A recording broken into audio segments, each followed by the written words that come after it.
वो दोस्त जो कभी रिप्लाई नहीं करता। एक हुसैन, दर्द भरी और मज़ा से भरपूर दोस्ती की कहानी। कहीं ना कहीं हमारी जिंदगी में एक ऐसा दोस्त जरूर होता है जो मैसेज असीन तो करता है लेकिन जवाब कभी नहीं देता। और मेरे लिए वो दोस्त था फरहान। मेरा नाम हमजा है।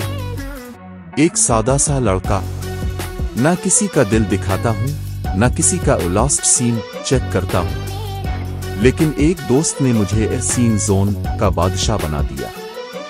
एक दिन मैंने फरहान को मैसेज किया, भाई कल मिलते हैं।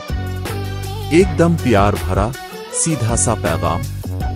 2 मिनट गुजरे, कोई जवाब नहीं। 10 मिनट गुजर गई, फिर भी कोई जवाब नहीं। और फिर 1 घंटा गुजर गया, बस एक लाइन, सीन एट दोपहर के 2:17।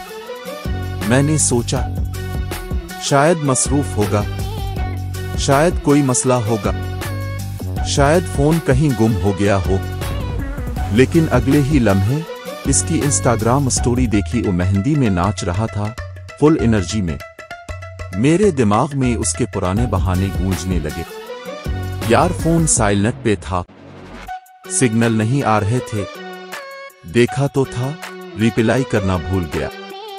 किस्म से अगर ऑस्कर अवार्ड्स में बेहतरीन झूठ का मुकाबला हो तो फरहान पहली पोजीशन पे आए। मैं इसे लंबे लंबे मैसेज भेजता, दिल से, जज्बे से, और उसकी तरफ से एक मैसेज भी नहीं आता। लेकिन किसी और के स्टेटस पे लुकिंग फैबुलस लिखता। कहानी में आगे बढ़ने से पहले हमारे चैनल डेली डोज को सब्सक्राइब कीजिए। उस वक्त दिल चाहता है कि फोन खिड़की से बाहर फेंक दूं, लेकिन फोन महंगा था, जज्बात नहीं। फिर एक दिन मैंने खुद इससे पूछा, तो रिप्लाई क्यों नहीं करता भाई?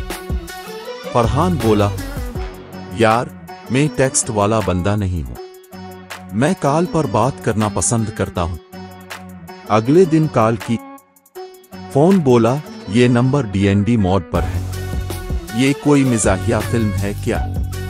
आखिर में मैं थक गया, फोन हाथ में लिया, चीट डिलीट करने लगा। तभी की आवाज आई, फरहान का मैसेज, ब्रो 4 दिन बाद का जवाब। और मैं फिर से रिप्लाई कर देता हूं, चैनल भाई कब मिल रहे हो? क्यों? क्योंकि दोस्ती में ना गीला होता है ना शिकवा, बस एक उम्मीद होती है कि जब भी दोस्त लूटे हम वहीं खड़े हों, रिप्लाई देने को तैयार। अगर आपका भी कोई ऐसा दोस्त है तो उसे टैग करें, और अगर आप खुद वो दोस्त हैं तो भाई रिप्लाई कर दिया करें।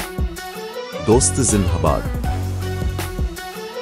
Thank you for watching this video.